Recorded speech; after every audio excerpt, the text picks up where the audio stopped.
Voilà, mes amis, on va reprendre le Rabbi de Lubavitch, la couronne d'Israël, et on est dans un Mahamar, Bati Legani Achoti Kala. Je suis venu dans mon jardin, Achoti Kala, c'est-à-dire je me suis marié avec le monde. Gan Eden. Eden fait allusion à la Bina, le Gan fait allusion à la Malchut. Au tout départ de la création, Dieu était dans ce monde. Veïta bemidrash Rabba, les makom shaya ikar ikri betrila, de ikar shrinta betartoni maïta. La shrina, c'est-à-dire la lumière de Dieu, était dans le monde d'en bas. Et donc, comme je l'ai souvent expliqué, Dieu voulait s'unir avec le monde d'en bas, c'est-à-dire s'unir avec le monde matériel, pour créer l'unité entre le monde matériel et le monde spirituel. Mais malheureusement, Al-Yedé Achataïm, Iné Al-Yedé Chet Etz Adaat Nisalka Shrina Me'eretz Larakia. Mais quand il y a eu la faute de Adam et Chava, et après toutes les fautes que le monde a commises, la Shrina, la lumière de Dieu, est partie de ce monde. Al-Yedé Shar Achataïm Nistalka Merakia Lerakia Adarakia Azain. Et à cause de toutes les fautes que tous les hommes ont commis dans ce monde, la Shrina est montée, montée, montée, la lumière de Dieu est montée, montée, montée, jusque au plus haut, dans le Rakia Zaïn, dans le 7e ciel. Mais après, sont venus les tzadikim. Et au Ridou et Ashrina Merakia les Rakia. Les tzadikim sont arrivés à faire descendre la Shrina, à ramener la lumière de Dieu dans ce monde. Ad Sheba Ashviyi, Sheu Moshe. Moshe, lui, qui était le plus grand de tous les tzadikim, est arrivé à faire descendre la Shrina dans le monde d'en bas. Veorida lemata ba'aretz. Je voudrais expliquer quelque chose de très très très important. En vérité, ce monde est rempli de méchants. Et donc, comme dit le Balatania, tous ceux qui ne sont pas connectés à Dieu sont des animaux. Même s'ils ont une forme humaine, ce sont des animaux. Et donc, en vérité, au départ, la Shrina, la lumière de Dieu, était visible dans ce monde, jusqu'à la faute de Adam et Chava. Mais après la faute de Adam et Chava, lorsqu'ils ont mangé de l'arbre de la connaissance du bien et du mal, et qu'ils sont tombés complètement, et après il y a eu énormément de Rechaïm, de méchants dans ce monde, la Shrina est montée tout en haut. Mais les tzadikim sont arrivés à la faire redescendre. Mais je voudrais expliquer quelque chose de très important. Nous ne voyons pas la Shrina dans ce monde. La Shrina est complètement cachée. C'est ce qu'on appelle le Or HaGanuz, la lumière cachée. Le Mashiach dévoilera cette lumière. Et cette lumière brillera dans le monde. Après qu'il se soit battu contre tous les méchants de ce monde, il arrivera à créer l'unité entre les peuples et entre Israël et les nations. Mais pour l'instant, même s'il est tzadikim, et même si Moshe est arrivé à faire descendre la Shrina dans le monde d'en bas, dans le monde matériel, malgré tout, la Shrina ne se voit pas. Pourquoi? Parce qu'il n'y a pas de temple, il n'y a pas le Beth Amikdash. Et la Shrina était dans le Beth Amikdash. Mais comme aujourd'hui il n'y a pas de temple, la Shrina est complètement cachée, c'est ce qu'on appelle encore une fois le Or HaGanuz, la lumière cachée. Les tzadikim et Moshe sont arrivés à la faire descendre dans le monde d'en bas. Mais personne ne la voit, cette lumière. Vezeu tzadikim yirshu eretz vishkenu le'ad alay, les tzadikim yirshu eretz sheu Gan Eden. Les tzadikim sont arrivés à faire descendre la Shrina dans le Gan. Le Gan, c'est le monde matériel.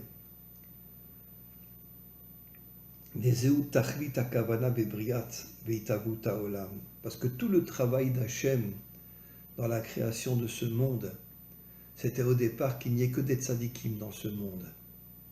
Mais malheureusement, le monde est complètement tombé à cause de Adam et Chava. Il n'y a que une dizaine de tzadikim authentiques, vrais, dans ce monde, et eux sont arrivés à faire descendre la Shrina. Ve'ikar hagilui ma sheimshichu et ha-Shrina lemata u bemikdash. Voilà, le Rabbi le dit. Tant qu'il n'y a pas le Beth Amikdash, tant qu'il n'y a pas le temple, la Shrina n'est pas visible. Dans le temple, la Shrina se voyait. Tous ceux qui rentraient dans le temple ressentaient une lumière inimaginable dans le temple.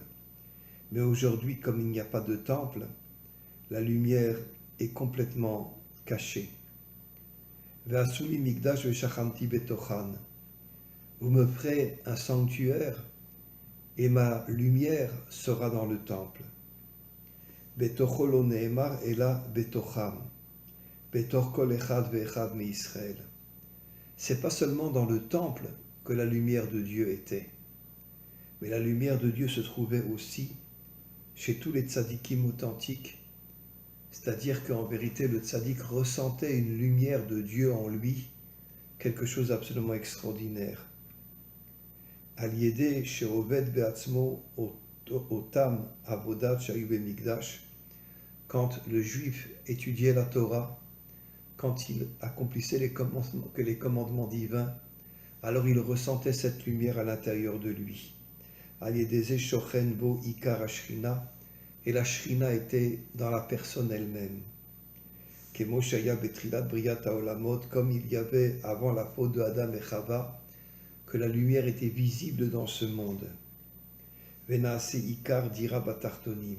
Et tout le travail de Dieu, c'est de faire descendre sa lumière dans le monde d'en bas, comme il est dit dans le Midrash, Nitava akadosh baruch hu liot lo dira batartonim. Tout le travail de Dieu, c'est de se lier au monde matériel et de faire descendre la Shrina, la lumière divine dans le monde matériel.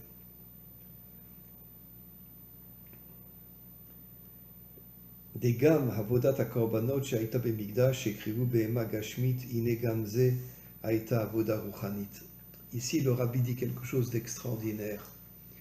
On sait que dans le temple, on apportait des animaux qui étaient après mis sur le misbéar. Et en vérité, hayta avoda ruchanit. Tout le travail, grâce à la lumière de la Shrina, grâce à la lumière de Dieu qui était dans ce monde, l'animal matériel se transformait en spiritualité. Et c'est quelque chose d'extraordinaire. L'homme aussi. L'homme rentrait dans le Beth Amikdash et il se transformait en spiritualité aussi.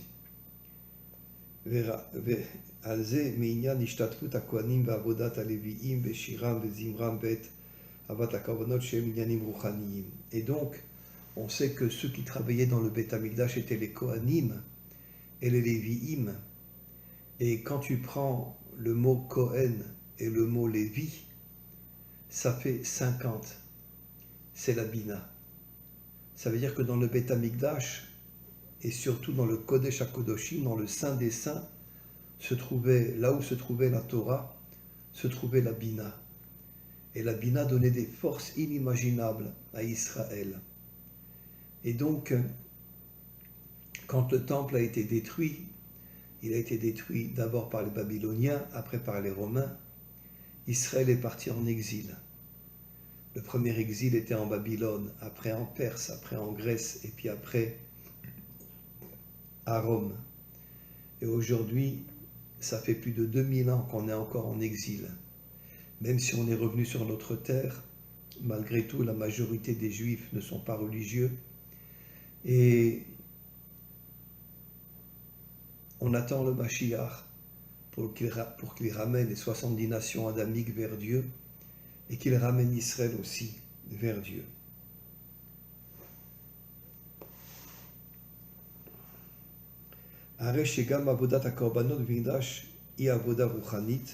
Le Rabbi reprend cette phrase et il dit, quand on sacrifiait les animaux dans le temple, en vérité les animaux devenaient de la spiritualité.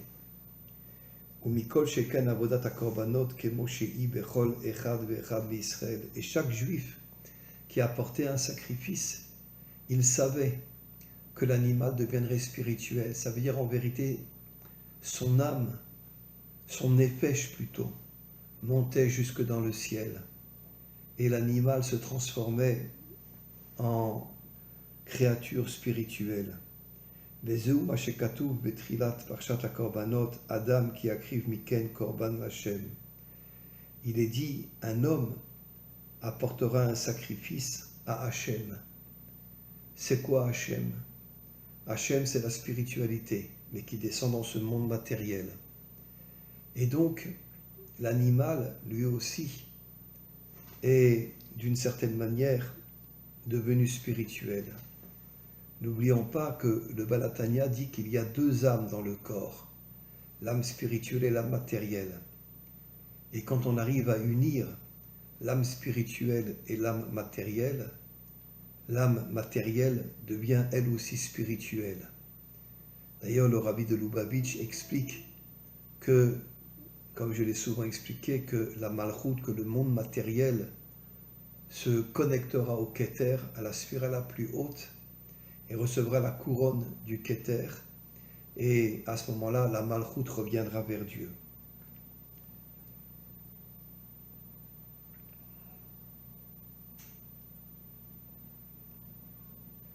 Sheyet sarir lomar Adam miken ki akriv, ou maou omer Adam ki akriv mikem, et là pirouche Adam ki akriv, kasher Adam bal itkarev leilokut, les inyan a korban. Alors ici, le rabbi dit quelque chose d'extraordinaire. Pourquoi un homme apportait un animal dans le temple? Parce que le temple était rempli de la lumière de Dieu. Et cette lumière transformait l'animal en spiritualité et l'homme aussi en spiritualité.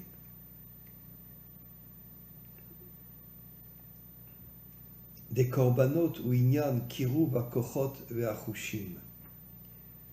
Le korban, c'est quoi le korban? Dans le mot korban, il y a le mot karev, qui veut dire s'approcher de Dieu. Et donc, encore une fois, l'homme et l'animal se rapprochaient de Dieu. Ve'ainu kemo de inyan hakorbanot begashmiut ushelokrim behema ושלמה שורטים אותה, היינו שמוצאים ממנה החיות, ואחר כך הוא קורבן האמורים שהחלב נשרף באש על ידי המזבח, ועוד יותר מזה בקורבן עולה, תחילת הקורבנות.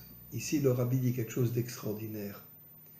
Qu'en vérité, dans le temple, encore une fois, se trouvait la lumière de Dieu. Et tout le travail du temple était de transformer la matérialité en spiritualité.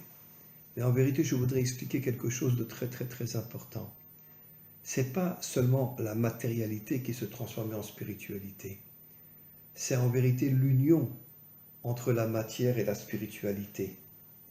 C'est-à-dire que l'animal restait un animal, mais il se connectait à la spiritualité, comme je l'ai dit, korbanot, karev, ça veut dire s'approcher de Dieu. Et l'homme aussi s'approchait de Dieu. C'est-à-dire qu'en vérité, qu'il arrivait à unir son corps et son âme. Et ça, c'est l'homme authentique. L'homme authentique, c'est l'union entre l'âme et le corps. On va continuer. Au ka'asher Adam makriv miken korban, az u korban l'Hashem shemitkarev u mitached im Hashem. Quand un homme apporte un korban, apporte un animal, pas seulement l'homme se rapproche d'Hachem, mais l'animal aussi se rapproche d'Hachem. Et je voudrais expliquer quelque chose d'extraordinaire. Le mot animal en hébreu se dit Behema. Bet-e, ça fait 7. Et Behema, et Ma, c'est Adam. Et Bet-e, c'est la malchoute. La malchoute qui se connecte à la bina. Donc dans le mot Behema, il y a à la fois l'homme, même E 45, c'est l'homme, et la malchoute. Et donc, en vérité, quand un homme apportait un sacrifice, il arrivait à lier l'animal à la bina. Et l'animal se transformait en nature spirituelle.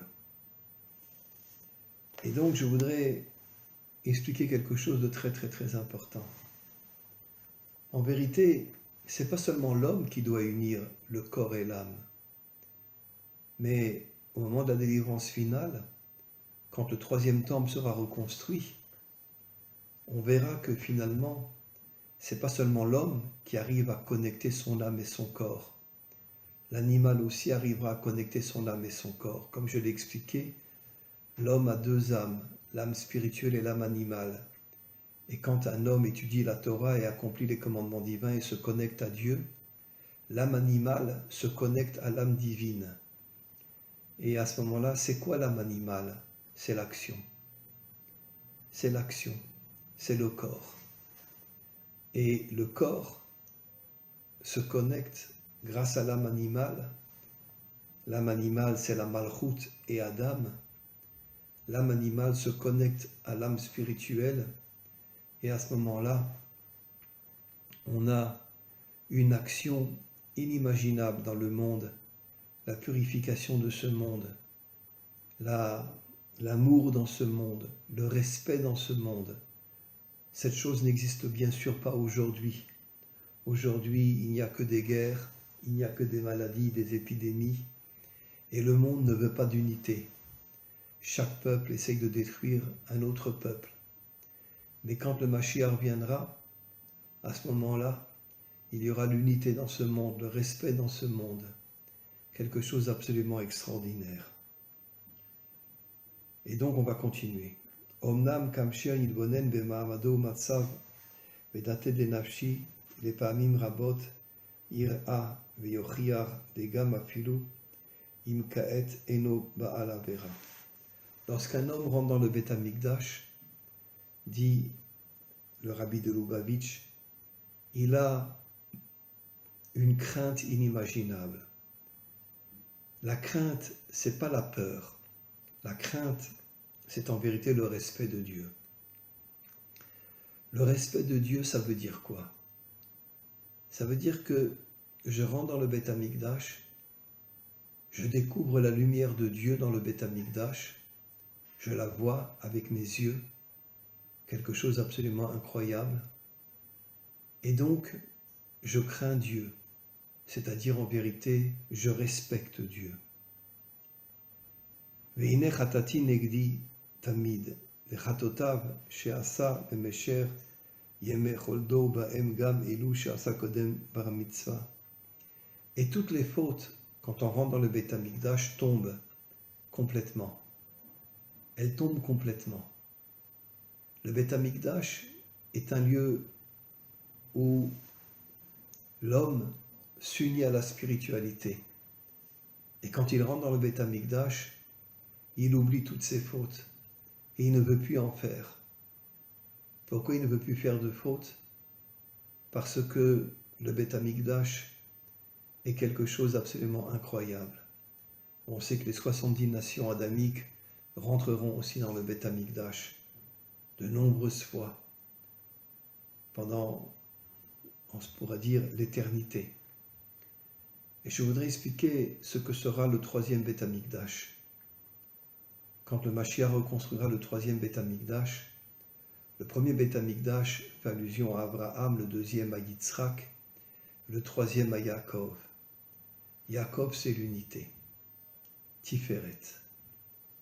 Et l'unité dans ce monde créera un respect, un amour inimaginable. Et une fois que tous les méchants auront disparu de ce monde, à ce moment-là, le Mashiach reconstruira l'unité dans ce monde. Il y aura un respect entre les peuples, un respect entre Israël et les nations, quelque chose d'absolument extraordinaire. Voilà mes amis, ce texte du Rabbi de Lubavitch est tellement, tellement extraordinaire. Il n'y a pas comme le Rabbi de Lubavitch, il n'y a pas comme Rabbi Nachman. Ce sont les deux tzadikim les plus importants dans ce monde. Amen ve Amen.